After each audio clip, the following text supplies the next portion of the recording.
اعوذ باللہ من الشیطان الرجیم بسم اللہ الرحمن الرحیم وَإِذْ وَعَدْنَا مُوسَىٰ 40 لَيْلَةً ثُمَّ اتَّخَذْتُمُ الْعِجْلَ مِن بَعْدِهِ وَأَنْتُمْ ظَالِمُونَ۔ یہودیوں کی بات ہو رہی ہے۔ اللہ تبارک و تعالیٰ نے یہاں اپنے احسانات کا ذکر فرمایا ہے۔ جب فرعون اور فرعون کے جو ہم نوا تھے وہ غرق ہو گئے، تو ان کے غرق ہونے کے بعد اسرائیلیوں نے موسیٰ علیہ السلام سے یہ گزارش کی کہ آپ اس طرح کریں، اللہ کی بارگاہ اقدس میں یہ گزارش کریں، درخواست کریں، دعا مانگیں کہ اللہ تعالی ہمیں کوئی کتاب عطا فرمائے تاکہ ہم اس کے مطابق اپنی زندگی گزار سکیں۔ جب انہوں نے بار بار یہ گزارش کی موسیٰ علیہ السلام سے کہ جناب ہم چاہتے ہیں کہ ہم اب اس طرح ویلی زندگی نہ گزاریں، بلکہ اللہ تبارک و تعالی ہمارے لیے کچھ احکامات نازل فرما دے، ہم اس کے مطابق اپنی زندگی گزار لیں۔ تو حضرت سیدنا موسیٰ علیہ نبینا علیہ السلام نے اللہ کی بارگاہ اقدس میں گزارش کی، دعا مانگی کہ پروردگار ہمیں کتاب عطا فرما، کچھ احکامات عطا فرما تاکہ ہم اس کے مطابق اپنی زندگی گزاریں۔ تو اللہ تعالیٰ نے موسیٰ علیہ السلام کو حکم فرمایا کہ آپ اس طرح کریں، کوہ طور پہ آ جائیں، وہاں پہ آپ 40 راتیں گزاریں، ان 40 راتوں کے اندر اللہ تعالیٰ آپ کو کتاب عطا فرما دے گا۔ تو یہاں پہ آج کے سبق کے اندر اسی بات کا ذکر کیا جا رہا ہے۔ موسیٰ علیہ السلام جب کوہ طور پہ چلے گئے اور اپنے پیچھے ہارون علیہ السلام کو اپنا خلیفہ بنا گئے، تو قوم 1 مہینہ چلی، اسرائیلی جو ہے 1 مہینہ۔ جب موسیٰ علیہ السلام کیونکہ 40 دن وہاں رہے تھے، یہ 1 مہینے کے بعد انہوں نے سامری جادوگر جو تھا اس نے ایک بچڑا بنایا، اور بچڑا بنانے کے بعد جو ہے وہ اس نے پوری قوم کو جو ہے وہ اس پر لگا دیا، انہوں نے اس کی عبادت شروع کر دی۔ تو موسیٰ علیہ السلام جب واپس آیا تو پھر انہوں نے آ کے وہ سارا ماجرا دیکھا، تو اللہ تبارک و تعالیٰ کی بارگاہ اقدس میں دعا مانگی، تو اللہ تعالیٰ نے فرمایا کہ اب ان کی توبہ یہ ہے کہ یہ اپنے آپ کو ایک دوسرے کو قتل کرے۔ 6 لاکھ سے زیادہ اسرائیلی تھے جنہوں نے بچڑے کی عبادت کی تھی، صرف 12,000 لوگ بچے تھے جنہوں نے نہیں کی ہے۔ ان میں سے کچھ لوگ ایسے تھے جو عبادت کر رہے تھے، کچھ لوگ سلو کلی والی تھے۔ سلو کلی کا مطلب یہ ہوتا ہے کہ وہ کہتے جی ہم روکتے بھی نہیں اور کرتے بھی نہیں، جس طرح ہماری قوم ہے، مثالوں کی لگے جی کر رہے تو کر رہے ہیں، ہم کسی کو کچھ نہیں کہتے۔ تو اللہ تبارک و تعالیٰ نے ارشاد فرمایا کہ اب تمہاری توبہ کا ایک ہی طریقہ ہے، وہ کیا ہے کہ تم میں سے جس نے بچڑے کی پوجا کی ہے اس کا جو قریبی رشتہ دار ہے وہی اس کو قتل کرے گا، اس کے علاوہ تمہاری توبہ کے کوئی چانس نہیں ہے۔ یہ سارا واقعہ اس کے اندر بیان کیا گیا ہے۔ تو اللہ تبارک و تعالیٰ نے ارشاد فرمایا وَإِذْ وَعَدْنَا مُوسَىٰ 40 لَيْلَةً، جب ہم نے وعدہ کیا موسیٰ علیہ السلام سے 40 لیلۃ 40 راتوں کا، ثُمَّ اتَّخَذْتُمُ الْعِجْلَ مِن بَعْدِهِ، پھر موسیٰ علیہ السلام کے بعد تم نے بچڑے کو اپنا خدا بنا لیا، بچڑے کو پوجنا شروع کر دیا، وَأَنْتُمْ ظَالِمُونَ، اور تم ہی سب سے بڑے ظالم تھے۔ یہ یہودیوں سے بات ہو رہی ہے۔ ثُمَّ عَفَوْنَا عَنْكُم مِّن بَعْدِ ذَلِكَ، پھر اس کے بعد ہم نے تمہیں معافی دی، لَعَلَّكُمْ تَشْكُرُونَ، تاکہ تم احسان مان سکو۔ جب موسیٰ علیہ السلام پہنچے نا کوہ طور پہ، تو اللہ تبارک و تعالیٰ نے موسیٰ علیہ السلام کو فرمایا میرے کلیم تم تو یہاں پہ آ گئے ہو، پیچھے قوم نے جو ہے وہ بچڑے کو خدا بنا لیا ہے۔ یہ حلیت الاولیاء کے اندر یہ بات موجود ہے۔ تو موسیٰ علیہ السلام نے عرض کی پروردگار اگر تو چاہتا تو میری قوم کبھی بھی بچڑے کی عبادت نہ کرتی۔ تو اللہ تبارک و تعالیٰ نے جو جواب ارشاد فرمایا نا ذرا وہ بڑا غور طلب ہے۔ اللہ تعالیٰ نے فرمایا میری بات یہ میرے کلیم باقی تیری بات ٹھیک ہے، اگر میں نہ چاہتا تو وہ نہ کرتے۔ تو اللہ تعالیٰ نے فرمایا بات یہ ہے تیرے آنے کے بعد تیری قوم کا جو دل ہے نا وہ بچڑے کے ساتھ لگ گیا تھا، تیری قوم کا دل بچڑے کے ساتھ لگ گیا تھا، باقی خالی بچ گیا جسم، تو جسموں کا میں کیا کرتا؟ تو جدھر ان کے دل گئے ہم نے ان کا جسم بھی ادھر ہی موڑ دیا ہے۔ اب ذرا اس بات کو سمجھیں کہ اس کا مطلب یہ ہے کہ جب انسان کا دل جہاں پہ لگا ہوتا ہے نا، آٹومیٹک اللہ تعالیٰ اس کے جسم کو بھی ادھر موڑ دیتا ہے۔ اس کی مثال دیکھیں، فلم دیکھتے ہوئے 3 گھنٹے تک ہم بور نہیں ہوتے کیونکہ ہمارا دل لگا ہوتا ہے، تھکتے بھی نہیں ہیں۔ 3 گھنٹے اور بڑھ جائے، ٹھیک ہے، چائے کے ہوٹل پہ ہم بیٹھ جائیں تب بھی ہمیں کوئی مسئلہ نہیں ہوتا، بازار چلے جائیں ہمیں مسئلہ نہیں ہے، شادی بیاہ کے اوپر جو 2-2 3-3 دن لگ جاتے ہیں ہم کبھی تھکاوٹ محسوس نہیں کرتے ہیں، اکتاہٹ محسوس نہیں کرتے۔ لیکن واحد ایک مسجد ہے، ٹھیک ہے، جہاں پہ ہمارا دل نہیں لگتا۔ آخر وجہ کیا ہے کہ اس کا مطلب یہ دیکھیں نا، 2 منٹ نماز سے اوپر ہو جائے نا تو 10 بندے پیچھے دیکھ رہے ہوتے ہیں، کیا یہ نہیں آیا وجہ؟ بھائی سیدھی سی بات ہے، آقا علیہ الصلوۃ والسلام، یہ موسیٰ علیہ الصلوۃ والسلام نے اللہ کی بارگاہ میں عرض کی، پروردگار تو رہتا کہاں ہے؟ اگر تجھے ملنا چاہے تو کہاں ملے؟ تو کہاں ملے گا؟ اللہ تبارک و تعالی نے ارشاد فرمایا فی قلوب عباد المؤمنین، فرمایا میں مومن بندوں کے دلوں میں رہتا ہوں۔ جب دل ہی باہر چھوڑ آئے تو مسجد کے اندر جسم کیسے بیٹھے گا؟ کبھی غور کر کے دیکھا یار کہ ہم باہر 2 گھنٹے بیٹھ سکتے، یہیں بیٹھ سکتے چھتے کے اوپر ہے جی، حالانکہ کچھ بھی نہیں، 4 دیواری ہے نا، 4 دیواری بھی پوری نہیں، صرف ایک چھت ہی ہے، یہاں بیٹھتے ہوئے ہمیں کوئی پریشانی نہیں ہے، اور یہاں بیٹھتے ہوئے حالانکہ ایک درمیان میں صرف ایک سڑک پڑی ہے چھوٹی سی، 10 فٹ ادھر بیٹھ جائے تو یار ساری دہاڑی بیٹھ سکتے ہیں، 10 فٹ ادھر بیٹھنا پڑ جائے تو پھر یہ ہے دل۔ سمجھ آئی کہ نہیں آئی ہے؟ حقیقت ہے۔ تو بہرحال اللہ تبارک و تعالیٰ نے ارشاد فرمایا میرے کلیم تیری قوم جہاں دل دے بیٹھی تھی نا، ہم نے ان کے جسم کو بھی ادھر ہی موڑ دیا ہے، ٹھیک ہے۔ جب ہماری قوم کا دل فنکاروں کے ساتھ، ایکٹروں کے ساتھ لگ چکا ہو تو کیا خیال ہے علماء کے ساتھ دل لگے گا؟ کبھی بھی نہیں لگے گا۔ جو قوم اپنے لیڈروں کو دل دے بیٹھتی ہے نا، پھر علماء کے ساتھ وہ کبھی نہیں بیٹھی ہے، ٹھیک ہے۔ آج دیکھ لیں، چاہے گنجے ہوں، شیطان خان ہو، گرداری ہو، ان کے ساتھ لوگ فوٹو کھنچوانے کے لیے مرتے ہیں، ہے کہ نہیں؟ کسی طریقے سے سیلفی بن جائے، کسی طریقے سے کچھ بن جائے، ٹھیک ہے۔ لیکن کبھی بھی بڑے سے بڑے عالم دین کے پاس جا کے 2 منٹ کے لیے بیٹھنا قوم گوارا نہیں کرتی، حالانکہ ان کے جلسوں میں ساری رات کھڑے رہتے ہیں اور وہ ان کو منہ بھی نہیں لگاتے، ٹھیک ہے۔ مطلب کیا ہے کہ جہاں تمہارا دل لگا ہوگا جسم بھی ساتھ ہی لگا ہوگا، جسم ادھر جائے گا، کبھی جسم کے اندر تھکاوٹ نہیں آئے گی، ٹھیک ہے نہ۔ دیکھیں جب ہم نے دل مسجد سے نکال دیا، دل علماء سے نکال لیا ہے، تو اب نہ ہمیں علماء کے ساتھ بیٹھتے ہوئے مزہ آتا ہے، نہ ہمیں مسجد میں بیٹھتے ہوئے مزہ آتا ہے، قرآن سنتے ہوئے یار ہمیں مزہ نہیں آتا، گانا سن کے مرو پڑتے ہیں۔ کبھی غور کیا؟ دوڑے مائے سن کے ہے، میاں محمد بخش کا کلام سن کے، سلطان باؤ کا کلام سن کے، عارف کھڑی شریف والے کے بزرگوں کا کلام سن کے، بالکل ان کے کلام کے اندر کوئی شک نہیں ہے، لوگ گانے سن کے بھی تو رو پڑتے ہیں نا۔ کبھی قرآن سن کے رونا کیوں نہیں آیا؟ کبھی حدیث سن کے رونا کیوں نہیں آتا؟ کیونکہ جہاں دل لگا ہے نا، رونا بھی وہیں پہ آئے گا نا۔ تو اللہ تبارک و تعالیٰ نے ارشاد فرمایا ہم نے موسیٰ علیہ الصلوۃ والسلام کو 40 راتوں کے لیے بلایا، اور موسیٰ علیہ الصلوۃ والسلام 40 دن تک وہاں پہ اعتکاف کیا۔ آپ جو ہے وہ سارے دن جو ہے وہ روزہ رکھتے، رات کو آپ اپنا قیام کیا کرتے تھے، دن کو روزے کے اندر رہتے تھے۔ تو جیسے 30 دن پورے ہو گئے، یہ ذیقعدہ مہینے کا پورا مہینہ اور ذی الحج کے 10 دن یہ تھے، یہ 40 دن تھے۔ تو جب پورا مہینہ ہو گیا نا، تو آخری جو 10 دن تھے اس کے اندر جو ہے وہ تورات شریف جو ہے وہ تختیوں کے اندر لکھی ہوئی نازل ہونا شروع ہو گئی، 10 دن کے اندر جا کے مکمل ہوئی۔ تو موسیٰ علیہ الصلوۃ والسلام وہ تختیاں لے کر جو ہے واپس آئے، وہ تختیاں لے کر واپس آئے۔ جب آپ نے آ کے دیکھا کہ قوم تو بچڑے کے پیچھے لگی ہوئی ہے، ٹھیک ہے، تو آ کے حضرت ہارون علیہ الصلوۃ والسلام پر چڑھائی کر دی کہ یہ تو نے کیا کیا ہے۔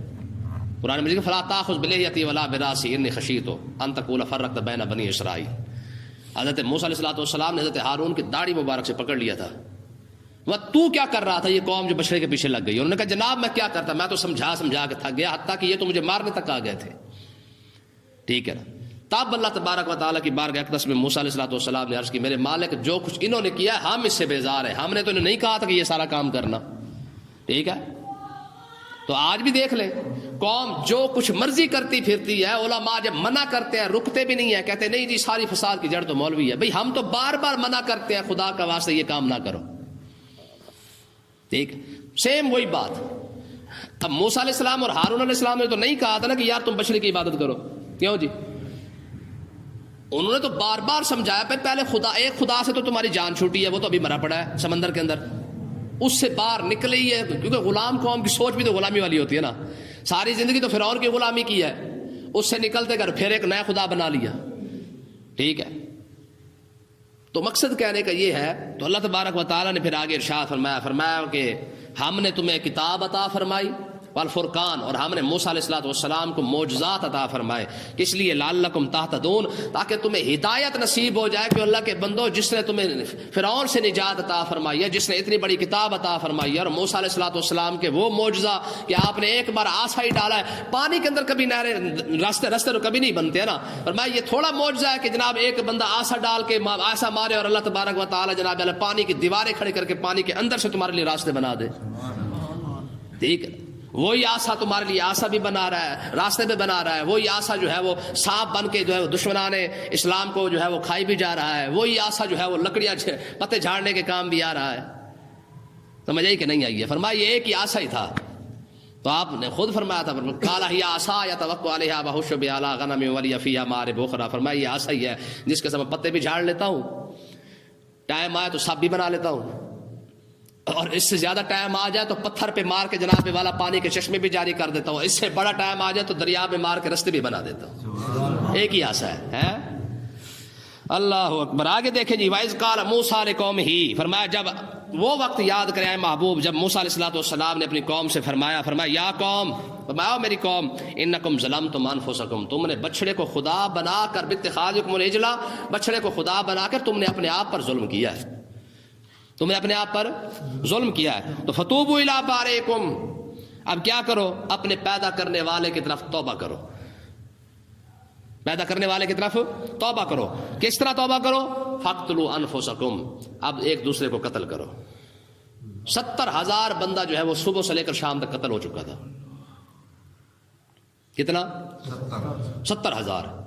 یار کمال کی بات نہیں ہے، یہ بھی توبہ ہو رہی ہے، حالانکہ توبہ کے بعد انہوں نے قتل کیا ہے، ٹھیک ہے۔ اور یہ امت اس کے بارے میں تو صرف اتنا فرمایا کہ فرمایا محبوب اگر صرف اور کچھ بھی نہ کرے، اپنے گناہوں پر شرمندہ ہو کے 2 آنسو بھی بہا دیں گے، رب پھر بھی ان کی ساری زندگی کے گناہ معاف فرما دے گا۔ کہاں یار وہ توبہ کے لیے جو ہے وہ اپنے آپ قتل کرنا ہے، کپڑے پر جناب پلیدی لگ جائے تو کپڑا کاٹنا پڑ جائے، جسم پر پلیدی لگ جائے جسم کو کاٹنا پڑ جائے، یہ واحد امت مصطفیٰ ہے کہ نہیں ہے؟ پھر بھی شرم نہ آئے امت کو تو پھر کیا بنے گا؟ امت کو شرم نہیں آ رہی ہے، وگرنہ ادھر سے تو مطلب رحمت اور کرم پورا ہے نا۔ شیخ سعدی رحمۃ اللہ علیہ فرماتے کرم بھی و لطف خدا بندگار، گناہ بندہ کرداست او شرمسار، یہ شیخ سعدی فرماتے ہیں کہ کبھی بندوں کو شرم آئی ہے کہ یار وہ اس کے گناہ بھی دیکھ رہا ہے، اس کے باوجود دیکھنے کے بعد گناہ بندہ کرتا ہے، شرم رب کو آ رہی ہوتی ہے، ٹھیک ہے۔ تو اللہ تبارک و تعالیٰ نے فرمایا اب ان کی توبہ کا ایک ہی طریقہ ہے، وہ کیا ہے؟ فاقتلوا انفسکم، اپنے آپ کو قتل کرے، یعنی جو جس کا قریبی رشتہ دار ہے وہ تلوار اٹھائے، اور جس نے بچڑے کی پوجا کی ہے اس کا سر قتل کرے، چاہے باپ ہے، یعنی باپ نے بچڑے کی پوجا کی ہے تو بیٹا تلوار اٹھائے، بھائی نے کیا ہے تو بھائی اٹھائے گا، بھتیجے نے کیا ہے تو پھر چچا اٹھائے گا، بیٹے نے کیا ہے تو باپ تلوار اٹھائے، یہ توبہ ہے جی۔ ذالکم خیر لکم عند بارئکم، فرمایا کہ یہ تمہارے پیدا کرنے والے کی طرف سے تمہارے لیے بہتر یہی ہے، تمہارے لیے بہتر یہی ہے، بس اب اور کوئی راستہ نہیں، صرف یہی راستہ ہے کہ بندے کے پتر بن کے اب اتنا کام کرو۔ فتاب علیکم انہ هو التواب الرحیم، فرمایا پھر اللہ تعالیٰ نے ان کی توبہ قبول فرمائی، انہ هو التواب الرحیم، بے شک وہ توبہ قبول کرنے والا مہربان جو ہے۔ اچھا کمال کی بات ہے، بچڑے کی عبادت 6 لاکھ بندے نے کی ہے، ان میں سے 12,000 بندے بچ گئے تھے جنہوں نے نہیں کی ہے، مارے 70,000 گئے ہیں، باقی ان کا کیا بنا؟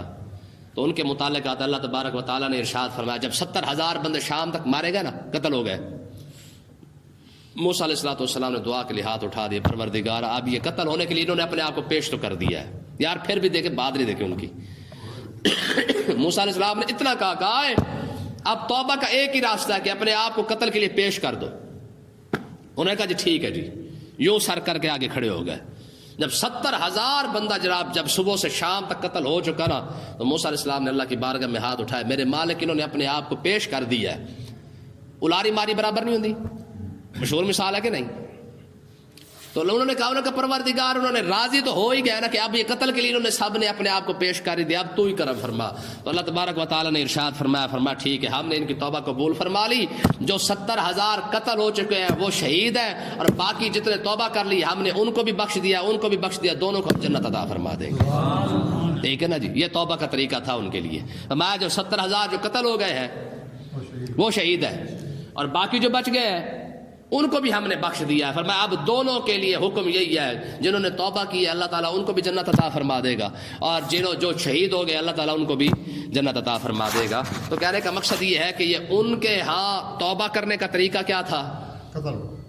یہ توبہ کا طریقہ ہے. اور ہمارے ہاں شیخ سعدی رحمۃ اللہ علیہ نے ایک بات لکھی ہے، بڑی کمال کی بات ہے. اوئے ہوئے، میں نے یہ اپنے فارسی کے اندر پڑھی تھی اور تب تک آج تک نہیں بھولا. یہ کہتے ہیں کہ جب بوڑھا آدمی، چٹی داڑھی والا بندہ جب اللہ کی بارگاہ اقدس میں آ کے توبہ کرتا ہے نا، تو اللہ تعالیٰ فرماتا ہے جا، جہاں جوانی گزاری ہے نا وہاں جا، اب تیری ضرورت نہیں ہے، تیری توبہ کی بھی ضرورت نہیں ہے. کہتے وہ بوڑھا آدمی پھر مانگتا ہے، کہتے پروردگار تو نہیں بخشے گا تو کون بخشے گا؟ اللہ فرماتا نہیں، جدھر جوانی گزاری وہاں جا. کہتے وہ تیسری مرتبہ جب اللہ کی بارگاہ اقدس میں رو پڑتا ہے نا، اس کا ابھی ایک قطرہ آنکھ سے نکلتا ہے تو اللہ فرمایا یا ملائکۃ قد استحییت من عبدی ولیس لہ غیری. میرے فرشتوں قد استحییت من عبدی، مجھے اپنے بندے سے حیا آ رہی ہے، مجھے اپنے بندے سے حیا آ رہی ہے. ولیس لہ غیری، 2 مرتبہ تو میں نے کہا نا کہ نکل دفع ہو جائے یہاں سے، جہاں جوانی گزار کے آیا اپنا بڑھاپا بھی وہیں جا کے گزار. پھر بھی نہیں گیا نا، بیٹھا ہے میرے پاس. فرمایا ولیس لہ غیری، میرے سوا اس کا ہے کون؟ اگر میں نہیں بخشوں گا تو کون بخشے گا؟ فرمایا کہ جب یہ حقیقت ہے، ٹھیک ہے جی، سفید داڑھی والے کا رب کتنا بڑا حیا کرتا ہے. ہمارے ایک بزرگ ہے، جب وہ فوت ہو گیا نا تو اللہ کی بارگاہ اقدس میں حاضر ہوئے تو اللہ تعالیٰ نے فرمایا بڈھیا ساری زندگی گناہ کیتے ہو، میں تم جنت میں چھٹنا ہے. تو اللہ تبارک و تعالیٰ کی بارگاہ میں بابے نے عرض کی پروردگار میں نے فلانے محدث سے سنا ہے، اس نے فلانے سے سنا، اس نے فلانے سے سنا، اس نے تیرے نبی سے سنا ہے کہ جو بندہ بوڑھا ہو جائے نا تو اس کو داڑھی کا حیا کرتے ہو، اس کے بڑھاپے کا حیا کرتے ہو تو اسے بخش دیتا ہے. تو میری بھی تو داڑھی سفید ہو چکی ہے نا. تو اللہ تعالیٰ نے فرمایا میں نے بھی سچ کہا، میرے نبی نے بھی سچ کہا، فلانے نے جتنے محدثین ہیں سب نے سچ کہا، جا میں نے تیرے بخش دیا. جی سفید داڑھی کا یعنی اللہ تعالیٰ بھی حیا فرماتا ہے. ٹھیک ہے نا. اب دیکھیں نا یہ حدیث پاک ہے، آقا علیہ السلام نے فرمایا من لم یرحم صغیرنا ولم یوقر کبیرنا فلیس منا. فرمایا جو ہمارے بڑوں کا حیا نہیں کرتا نا اس کا ہمارے ساتھ کوئی تعلق نہیں ہے. کتنی بڑی بات ہے. آقا علیہ السلام نے ارشاد فرمایا البرکۃ ما اکابرکم. فرمایا جو گھروں کے اندر جو برکت ہے نا وہ تمہارے بڑوں کی وجہ سے ہے، برکت بڑوں کی وجہ سے ہے. آج تو جناب والا وارے نہیں کھاتے نا بڑے، ٹھیک ہے نا، وہ کہتے جی بس ابے کو دفع کرو کسی طریقے سے نکلتا ہے جان چھوٹے. ساس سوہرا تو ویسے ہی فارغ ہو گیا ہے، لیکن اب تو اما ابا وارے نہیں کھاتا. حالانکہ آقا علیہ السلام کی سیدھی فرمایا البرکۃ ما اکابرکم. میں جسے اپنے گھر کے اندر برکت چاہیے نا، اپنی روزی کے اندر برکت چاہیے، اپنی تنخواہ کے اندر برکت چاہیے، اپنی جناب اللہ نوکری کے اندر برکت چاہیے، اپنی کمائی کے اندر برکت چاہیے، البرکۃ ما اکابرکم. فرمایا جب تک گھر کے بڑے گھر کے اندر بیٹھے رہیں گے رب تمہاری تنخواہ کے اندر تمہاری نوکری کے اندر برکت ڈالتا رہے گا. ہے جی جب بڑے چک کے جناب والا جا کے مارے ہیں ادھر اولڈ ہاؤس کے اندر تو کیا بنے گا برکت کا؟ تو اس لیے نا دیکھیں نا یار یہ کتنا بڑا وظیفہ ہے جو میرے نبی نے ارشاد فرمایا تم بڑوں کو گھر کے اندر بٹھا کے رکھو. ہے جی ساس ہے، سوہرا ہے، باپ ہے، ماں ہے، آخر ہے تو صحیح نا. فرمایا کہ جب تک تمہارا ساس سوہرا تمہارے گھر میں بیٹھا ہوا ہے، ٹھیک ہے، یہ عورتوں کے لیے نا، اپنی ماں باپ کی جس طرح عزت کرتے ہو اس کے بھی ساتھ کر لو نا. اگر ساری زندگی ماں نے ڈانگ نہیں مارا نا تو ساس بھی نہیں مار لے گی، اگر باپ نے نہیں مارا نا تو سوہرے نے بھی نہیں مار لینا. لیکن یہ وظیفہ ہے. اب لوگ پوچھتے پھرتے ہیں جی کوئی وظیفہ لب جائے ایک ٹانگ دے کھلو کے پڑھنا لا انی پا دی جناب پیسے کی بارش ہو جائے. ان کو پتہ ہی کوئی نہیں کہ پیسوں کی بارش کا ایک ہی طریقہ ہے، جو تمہارے گھر کے اندر بڑا بیٹھا ہے اس کی خدمت کرو، اللہ تعالیٰ تمہارے گھر کے اندر برکت عطا فرما دے گا. بارش کا ایک ہی طریقہ ہے، پیسے کی بارش چاہیے نا تو پھر اپنے بڑوں کی عزت کرو، اللہ تعالیٰ پیسے عطا فرما دے گا. کیوں جی یہ گل ہے کہ نہیں؟ دیکھو نا جی بحیثیت امام میں کہ سب کیوں نہیں جاؤں گا کیونکہ تسی ساڑے واسطے کمپنی اللہ دے بندے پیسے کمان دی. تھوڑی عزت کریں گے تو رب سانو پیسے دے گا نا. حقیقت ہے, میں تو سچی گل دستا پیا. لیکن آج کا نوجوان پیسے ڈھونڈتا پھرتا جی, کہیں سے ہمیں لاٹری لگ جائے, کہیں سے جناب ہماری یہ نکلا ہے وہ نکلا ہے. بھائی تم بڑوں کی عزت کرو. اللہ تعالیٰ کا وعدہ جو ہے جب رب کا وعدہ ہے کہ جب رب خود بڑے کا حیا کرتا ہے تو پھر چھوٹا کیوں نہیں کرتا. جب میرے نبی نے فرما دیا کہ برکت انہی کی وجہ سے ہے, تو مجھے آپ بتائیں اس سے بڑا کون سا وظیفہ تم دنیا کے اندر ڈھونڈ لو گے. اللہ تعالیٰ میں سمجھنے کی توفیق عطا فرمائے.